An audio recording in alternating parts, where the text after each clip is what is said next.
Entonces, ahora pasemos a pipelines, que es un tema que, aunque no lo habíamos puesto, justo hice unos cambios en la pregunta 15, ahora lo que tienen que hacer es calcular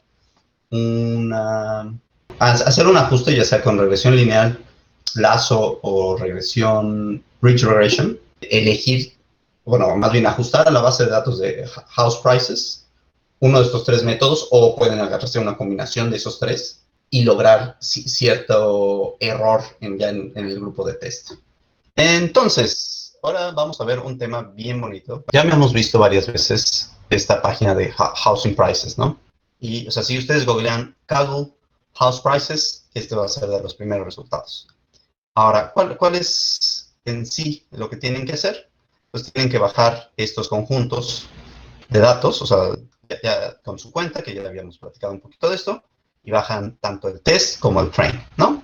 Ahora, la ventaja del train es que sí viene tanto los datos, digamos, las observaciones, como el precio de la casa, ¿no? Y ya con el test, ya nada más tienes las observaciones, ya no tienes los precios de la casa y los tienes que estimar. Y entonces lo que ustedes van a hacer es justamente ajustar uno de estos tres modelos o una combinación de ellos, ¿no? Pero no, o sea, no, lo que sí no se vale es decir, o sea, usted un árboles de decisión, ¿no? Y justamente me salió un error súper fácil. Si ahorita tienes este problema y tienes estos tres modelos, ¿no? Porque sí van a encontrar soluciones con otras técnicas muy avanzadas, ¿no? Pero pues ahorita no es eso, sino es aprender a utilizar estas técnicas. Entonces, en el caso del conjunto de test values, ¿no? Ya no van a tener las observaciones, ya no van a tener las variables dependientes, ya no van a tener los precios de las casas, sino solamente las otras variables. Y entonces, cuando ustedes hagan una submission, digan cuáles son los precios de esas casas del conjunto test, pues la página de Kaggle va a decir cuál fue su error, ¿no? Entonces, sí van a hacer tal cual un experimento de data science con datos, digamos, reales, o sea, que no pueden sobreajustar, ¿no? Que al fin y al cabo tienen sus datos de entrenamiento, ¿no? Y entonces se van a pelear con ellos, van a hacer, y ya por fin tienen un modelo, se lo aplican a estos datos nuevos que quieren predecir, y como no saben realmente cuáles son los precios y no lo van a poder saber prácticamente de ninguna manera, pues tienen que hacer la submission, tienen que someter su vectorcito, y eso también ahorita les voy a enseñar cómo hacerlo. Y pues ya ven cuál es el puntaje que les da en la página de Kaggle, y ya nosotros pues nos dan su Jupyter Notebook con el cual hicieron esos ajustes. Entonces, pues para eso lo que les quiero platicar es un poquito de cómo usar pipelines. Este tema es padrísimo porque les va a solucionar mucho la vida, aunque sí el truco es aprenderlo bien, ¿no? Porque si no van a empezar a nada más copiar el pipeline que han usado otras veces o el pipeline de otras personas y pueden ser un poquito engañosos, ¿no? Los resultados que les den. Entonces, el objetivo de esta parte de la clase es lograr responder estas preguntas, que son ¿por qué utilizar pipelines? ¿Cómo funcionan? ¿Y qué ventajas y desventajas tienen los pipelines? ¿No? Entonces, un pipeline es, digamos, la traducción sería una tubería, ¿no? Entonces, la idea de tubería es justamente que nosotros queremos aplicarle una serie de pasos, una serie de metodologías a nuestros datos para obtener un resultado, ¿no? Entonces, una tubería, en este caso, es solamente algo que tiene esta serie de etapas, pero que ya está muy definido, ¿no? No que se va por aquí, se va por allá, no. Estamos pensando en una tubería, digamos, simple, que nada más es un tubo, ¿no? Y entonces, primero este cacho, luego este cacho, luego este cacho y luego este otro cacho.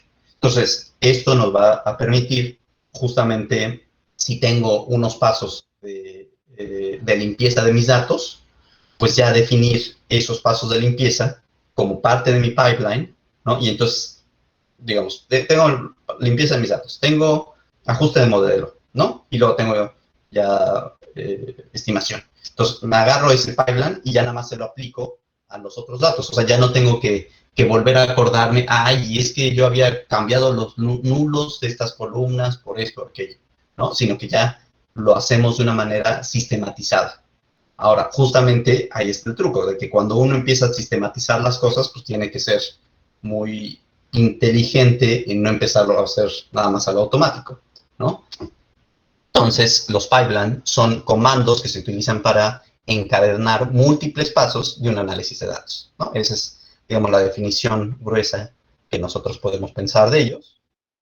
Cada resultado de un paso es utilizado como insumo del siguiente paso. Es decir, ya que definieron, primero voy a cambiar los nulos o sea, los nulos de la columna 4 me los conviertes en la media de la columna 4. Y eso, ya tu transformación que le hiciste a tus datos, va a ser lo que entre en el siguiente cacho de tu tubería, de tu pipeline, ¿no? Justamente esta idea de que primero hago esto, luego hago esto otro, luego esto o esto otro, es lo que me va a permitir, ¿no? Ya tener un código muy, muy limpio, muy automatizado, y que se lo voy a poder aplicar a mi entrenamiento, que se lo voy a poder aplicar a mi test, ¿no? Y de una manera ya unívoca, ¿no? Por decirlo de una manera, sin que tener esos miedos de que, ay, es que hice esto, pero luego le cambié esto y ahí entonces copio el código de aquí, ¿no?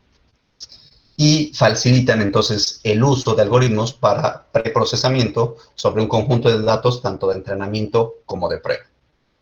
Entonces, ¿por qué estamos platicando todo? O sea, ¿por qué si de todas maneras yo podría copiar los pasos una y otra vez? O sea, copiarme el cacho de código que puse arriba, copiarlo abajo otra vez cuando me enfrente a mi X nueva. O sea, imagínense que tiene una X que tiene datos vacíos, ¿no? O sea, tienen su tabla, su matriz X como datos vacíos, ¿no? Su matriz X de entrenamiento. Y entonces le enseñan cómo rellenar esos datos vacíos. Luego, cuando tienen su X de test, ¿no? Quisieran aplicarle esa misma metodología a rellenar datos vacíos, ¿no? Pero entonces, justo esto va a evitar que le fueras a aplicar, digamos, distintas metodologías, ¿no? Que en una dijiste, agárrate la media y en otro, agárrate la moda. Ahora, un factor muy importante para hacer este tipo de ideas es combatir el problema de data leakage, o sea, de data, le llaman en español, filtrado de información, ¿no? Que es la idea de que uno podría estar metiendo información que normalmente no tendrías en partes distintas, ¿no? O sea, digamos que si tú te fijas en los precios de las acciones, o sea, haces un estimador de precios de las acciones. Entonces tú quieres que con toda la información de este día para atrás, poder predecir la información del día siguiente. Eso parece, digamos, relativamente directo, pero hay muchas veces que por cómo está la información de revuelta, uno se equivoca y en lugar de tomar la información de este día para atrás, tomas también información futura, ¿no? Y entonces cuando tomas información futura, pues posiblemente ya estás contaminando, ¿no? Estos goteos de información futura que no tendrías a la hora de realmente enfrentarte a un problema, es este tipo de data leakage, ¿no? O sea, de filtrado, de contaminación de datos, ¿no? Entonces, quieres hacer una muy buena separación de tus valores de entrenamiento y tus valores de ajuste, porque si los empiezas a revolver, pues estás metiendo información o sea, que posiblemente estás haciendo un muy buen ajuste, porque en el caso de series de tiempo, pues agarraste datos del día siguiente, ¿no? Y entonces ya tuviste precios del día siguiente de algunas otras cosas, ¿no? Y entonces eso te ayudó a calcular muy bien el precio que querías, ¿no? Y esto pasa por todos lados. Ahorita más adelante les voy a enseñar unos tipos de problemas. Ahora, ¿cómo evitar este tipo de contaminación entre tus datos de entrenamiento y tus datos de prueba? Pues hay estos 5 pasos, entre otros, pero bueno, digamos, son muy, muy buenos. Uno es primero, pues, divide tus datos, ¿no? Y no andes mezclándolos unos con otros, ¿no? O sea, sí, agarra y pon tu comando de split desde un principio y ya tienes tu conjunto de entrenamiento y tu conjunto de prueba. Ahora, Oiga, profe, pero hay una duda. dime, dime, Antes dime. de hacer ese split, ¿no sería bueno primero hacer un shuffle a los datos y después partirlos? Bueno, sí, sí. O sea, sí, por ahí yo ya estaba yéndome un poquito más adelante, pero sí. Sí, siempre lo primero que hagas es revuelve tus renglones, no vaya a ser que haya alguna cosa no sé, que los pacientes que siempre estaban enfermos lo pusieron hasta abajo. Sí, toda la razón. Ok, entonces, imaginándose que ya tienen las cosas revueltas, y entonces ahora sí, para evitar estas interacciones en tus conjuntos de entrenamiento y tus conjuntos de prueba, uno tiene que evitar el ajustar con tus valores de prueba tu modelo, ¿no? O sea, no quieres hacer eso, como les decía, con datos del día de mañana, ¿no? Tú lo que quieres es, hasta este corte, ¿qué información tengo? ¿No? Luego, otro de esos puntos, que es el que vamos ahorita a aprender, es cómo usar los pipelines de Scikit-learn, ¿no? Otra idea es usar validación cruzada. Ahora, van a ver cuáles. Hay una magia muy interesante de usar esta cross-validation, el cual, si uno empieza a hacer este tipo de ajustes, en particular para hiperparámetros, vas a poder tener mejores resultados, porque uno podría decirle al cross-validation cuál es el conjunto de prueba y cuál es el conjunto de ajuste, y meterlo también en tu pipeline, ¿no? Entonces vamos a ver un poquito de eso más adelante. Y eh, por último, hacer los datos de preproceso, o sea, por ejemplo, los datos de rellenar variables ausentes, de si estás haciendo one-hot encoding, justamente todos esos preprocessing steps, o sea, todos esos pasos de preprocesamiento, hacerlos de una manera estandarizada, ¿no? En un pipeline también, ¿no? O sea, no solamente usar el pipeline para entrenar a tus modelos, sino también para hacer estos preprocesamientos. Ahora, pues justo, si estoy imaginándome que tengo missing values, o sea, valores faltantes, puedo tener valores faltantes en las edades de mis sujetos y valores faltantes en algo como unas categorías, ¿no? Entonces, para el caso de edades, me puedo agarrar el promedio de las edades, ¿no? Y para el caso de categorías, me puedo agarrar la moda de las edades, o digo, la moda de las categorías, o la categoría que más aparece. Ahora, digamos, lo que más quiero que les quede en la mente es cuando hacen este tipo de rellenar esos valores ausentes, quiero que vean que no pueden utilizar, digamos, ustedes van a tener sus datos, primero los van a separar, unos datos que sí van a utilizar para hacer sus pruebas finales, ¿no?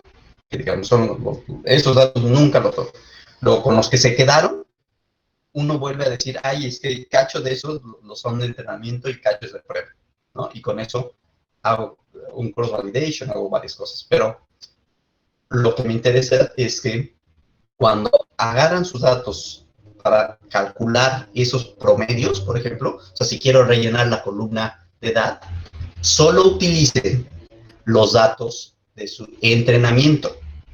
Porque si utilizan todos sus datos, tanto los de entrenamiento como los de prueba, entonces justamente están influyendo ese valor medio con datos que no deberían de estar viendo.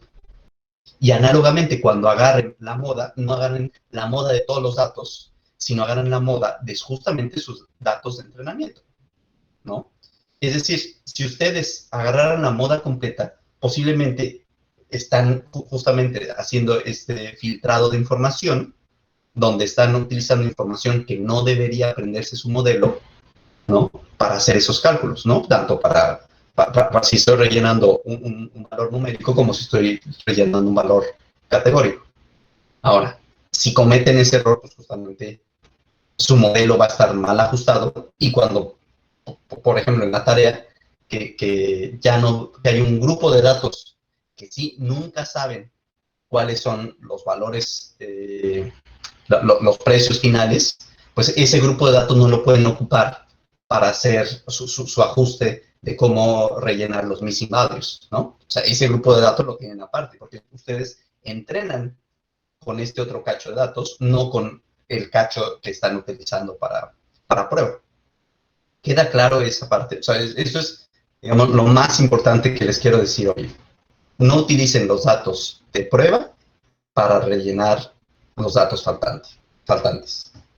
O sea, digamos, si el promedio de sus edades tienen que agarrarlo con los puros datos que ustedes dijeron que van a ser datos de ajuste, ¿no? No con los datos que ustedes apartaron para prueba, porque si no, pues justamente están haciendo una cosa rara porque ya vieron datos futuros, ¿no? Que cuando ustedes sí ajustaran su modelo a datos nuevos, pues esos datos nuevos no los deberían de haber conocido previamente, ¿no? Entonces su modelo va a estar pensando que hay un promedio que se jala más para allá cuando no debería estar tan jalado para allá, ¿no? Entonces, ¿dudas hasta acá? Bueno, sí, una duda, profe. ¿Qué Dime. tal si, por ejemplo, yo tengo toda mi información completa y antes de hacer el split de entrenamiento y prueba, yo hago la imputación de datos? ¿Eso es correcto o...? En sí, cuando tienen unos datos, ¿no? Cuando tienen su base de datos con datos, o sea, con su X y su Y, desde un principio, ustedes separan un cacho que van a ser como las pruebas finales. Y esos datos nunca los tocan, ¿no? Que son, digamos, o sea, sí, la prueba final. Luego, con los datos que se quedaron, que serían los datos de ajuste, otra vez hacen esta partición de prueba y ajuste, ¿no?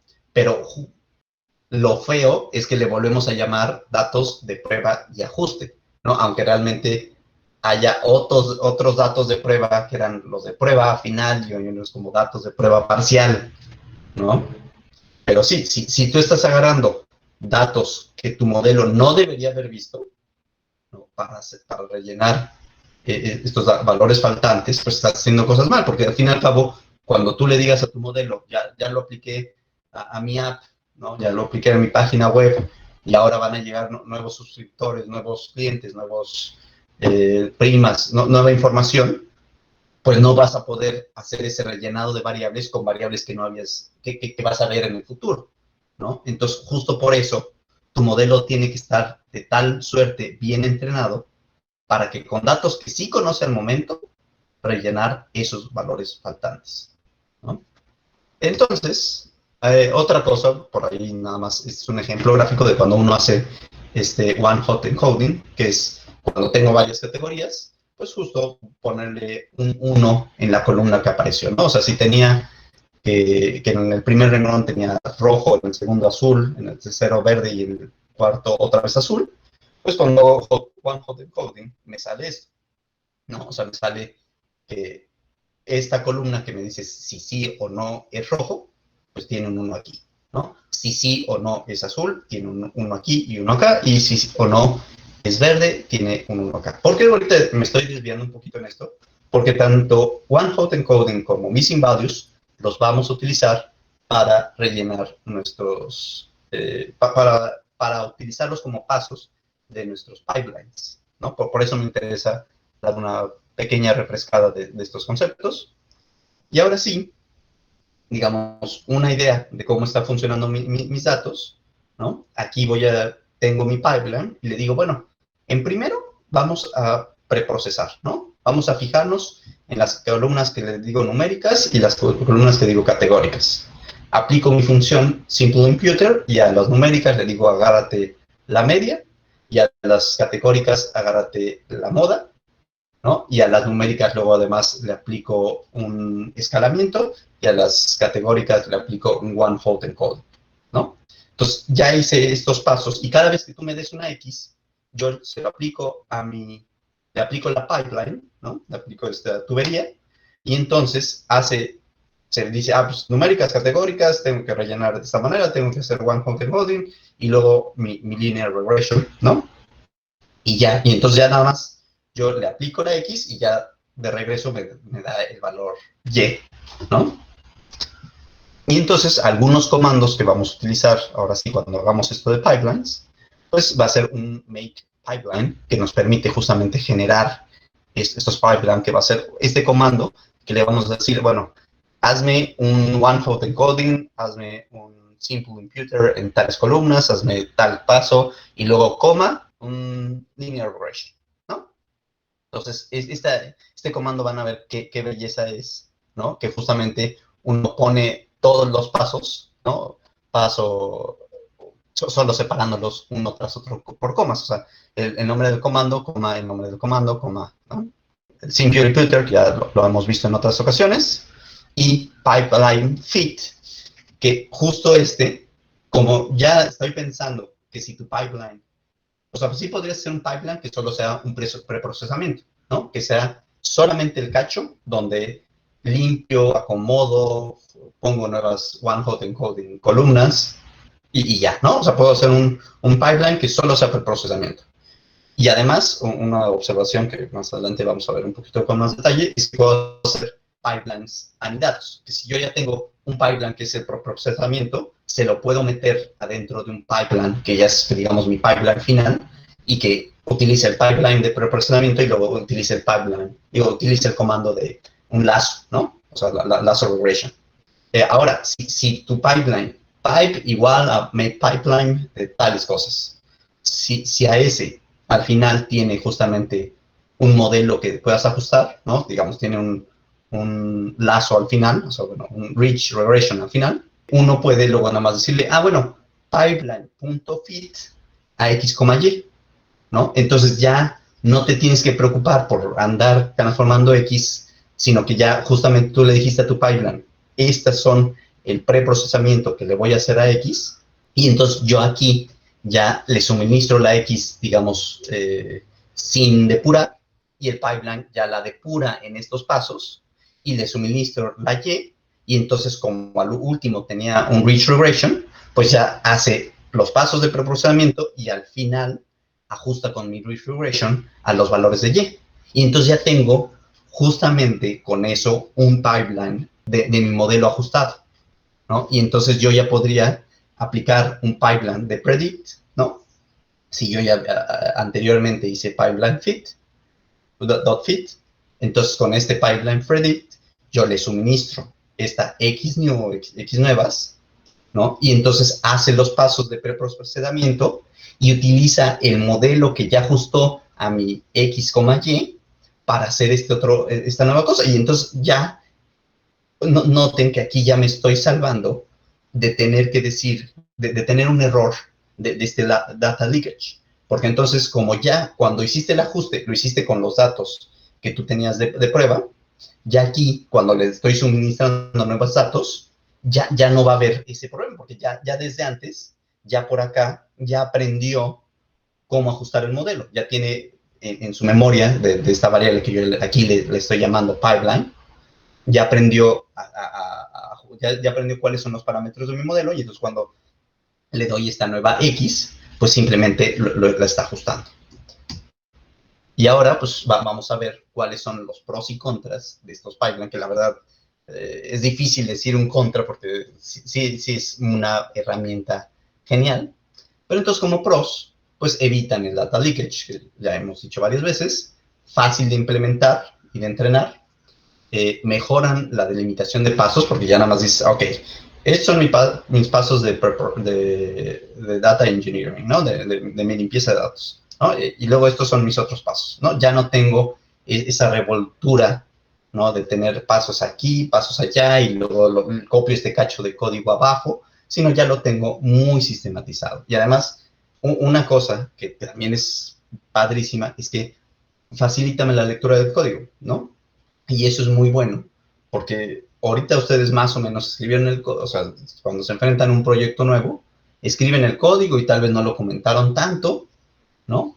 Y entonces, sin estos pipelines, va a ser muy difícil volver a retomar qué estabas haciendo en cada uno de estos pasos, y con la ayuda de estos pipelines, va a ser mucho más fácil, está mucho más uniformizado.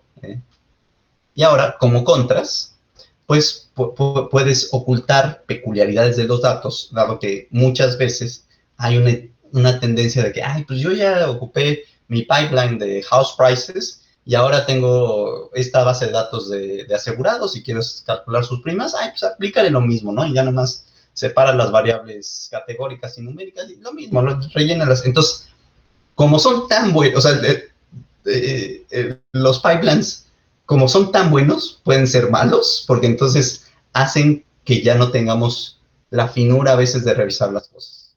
Y otra cosa padrísima que tienen los pipeline es que puedes hacer cross-validation adentro de ellos. Y entonces, y bueno, cross-validation, research y anidamiento de los pipelines. Y entonces, con cross-validation, lo que estás haciendo es ya decirle, ok, estos son tus pasos de preprocesamiento. Y luego hazme un cross-validation para encontrar un parámetro alfa de mi lazo, por decir algo, ¿no? Y entonces ya no tienes el miedo de que tengas un data leakage cuando haces, o sea, noten que cuando haces un cross-validation vas a tener que hacer un test y un train set varias veces, ¿no? Entonces podrías haberte confundido y decir primero, ay, pues me agarro el promedio de mi base completa y se lo aplico a todos estos, ¿cómo le llamamos? 5 cachos de cross-validation que yo escogí, ¿no? 5 batches, ¿no? Entonces, ya no tengo ese problema porque justamente los autores de estos códigos de pipeline justamente dicen, no, a ver, partiste así tus datos, este es test y este es train, bueno, con este voy a fijarme en cuál es la media de los datos y voy a rellenar los valores faltantes aquí. Y entonces esto es lo que te dio con el lambda igual a 2, ¿no? Y okay, ya me olvido de eso. Entonces, ahora me vuelvo a partir el siguiente conjunto train y test. Y ahora con este nuevo train, me fijo en cuál es la media de este nuevo train, ¿no? Y con eso relleno mis valores faltantes numéricos, ¿no? Y entonces no tengo ese problema de que, no, hiciste la media de todos y se lo metiste a todos a la vez. No, haces muy separadito todos tus conjuntos porque así está escrito el código. Y misma historia para grid search, o sea, cuando hago esta maraña de posibles combinaciones de parámetros, pues igual no quiero tener revolturas, ¿no? Entre mi train y test. Entonces, eso es en sí lo que les quería platicar acerca de los pipelines. Entonces, ¿por qué utilizarlos? Porque nos evitan y nos mejoran nuestro código, nos evitan el data leakage y nos mejoran por mucho. Nos modularizan, nos hacen módulos de cada cosa que estamos aplicando en nuestros datos. ¿Cómo funcionan? Es pues con esta idea de justamente lo que le metes a un paso va a ser, o sea, más bien lo que sale de un paso va a ser el suministro, va a ser la entrada del siguiente paso, ¿no? Y así se va sucesivamente. ¿Y cuáles son las ventajas y desventajas? Pues es justamente los pros y contras que acabamos de decir. Por ejemplo, aquí yo utilicé, bueno, aquí no estoy utilizando make pipeline, sino estoy utilizando el comando pipeline. ¿Cuál es la única diferencia? Cuando utilizan pipeline, además le tienen que poner un nombre a cada paso. En sí yo les recomiendo usar my pipeline, porque entonces se liberan de poner el nombre, pero digamos, para motivos justamente de enseñarles mejor qué es lo que hace cada parte, pues yo preferí usar pipeline, ¿no? O sea, solamente este comando en lugar de make-pipeline. Bueno, entonces estoy diciendo, bueno, para mis datos ordinales, me haces un simple imputer de meterme la moda, ¿no? ¿Cuáles son los pasos? Pues el simple imputer y luego ordinal encoder, ¿no? Porque como estoy pensando que son ordinales, es decir, que si hay una jerarquía entre los datos, pues me haces esto. Luego, para los nominales, me haces esto, y para los numéricos, esto otro. Y ahora noten que voy a juntar mis 3 pasos en otro pipeline, ¿no? Que yo les llamé ordinal pipeline, que lo único que se fijaba es en los datos más, en los datos, ¿cómo se llaman? Ordinales, en los nominales y los numéricos, y vuelvo a hacer lo mismo de decirle, pues ahora con esos 3 cachos, ¿no? Esos 3 tubitos que tenías, ahora los vuelvo a juntar, ¿no? En otro pipeline, que nada más los pego uno tras otro. Entonces, y también les vuelvo a poner 3 nombres. Y luego, por último, ese nuevo tubo que le llamé preprocessing pipeline, porque ya nada más se está fijando en los datos de preprocesamiento, pues lo voy a meter en uno que sí le voy a llamar complete pipeline, que va a tener el preprocessing pipeline como primer cacho, y como segundo cacho, el modelo de machine learning, que en este caso, pues, digamos, puedo agarrar un lazo o puedo agarrar linear regression y ya es mi estimador. Y luego cuando ya quiero ajustar las cosas, pues ya nada más le hago complete pipeline.fit xtrain ytrain. Pero bueno, esto lo vamos a ver con un poquito más de detalle. Nada más sí quería darles como cerrar un poquito el concepto, ¿no? De qué está haciendo por acá. La verdad es una maravilla. Cuando se enfrenten bueno, no se enfrenten, cuando cuando los empiezan a utilizar, van a ver que salen las cosas súper fácil, les va a quedar un código mucho más entendible. Ahorita preocúpense por ajustar un modelo a sus datos. Ya no se preocupen tanto por subirlo. Subirlo lo hacen en 10 segundos. Ya una vez que tienen sus datos, yo por ejemplo dije xRealTest, ¿no? Y xRealTest, este es mis variables que saqué del archivo que se llama train.csv, ¿no? Entonces, con mi modelo, bueno, con mi pipeline ya ajustada, yo ahora le pongo pipeline predict a los valores nuevos, eso me da un vector y con estos otros comandos ya me sale un archivo .csv, el cual ya puedo hacer o sea, si aquí me voy y le digo submit predictions, me va a pedir, oye, ¿cuál archivo quieres meter? Y entonces aquí cargo mi archivo y ya me dice, pues, ¿qué también te fue? Veo my submissions, ya, pues, te salió un error de .142. Eso es en sí lo que van a tener que hacer.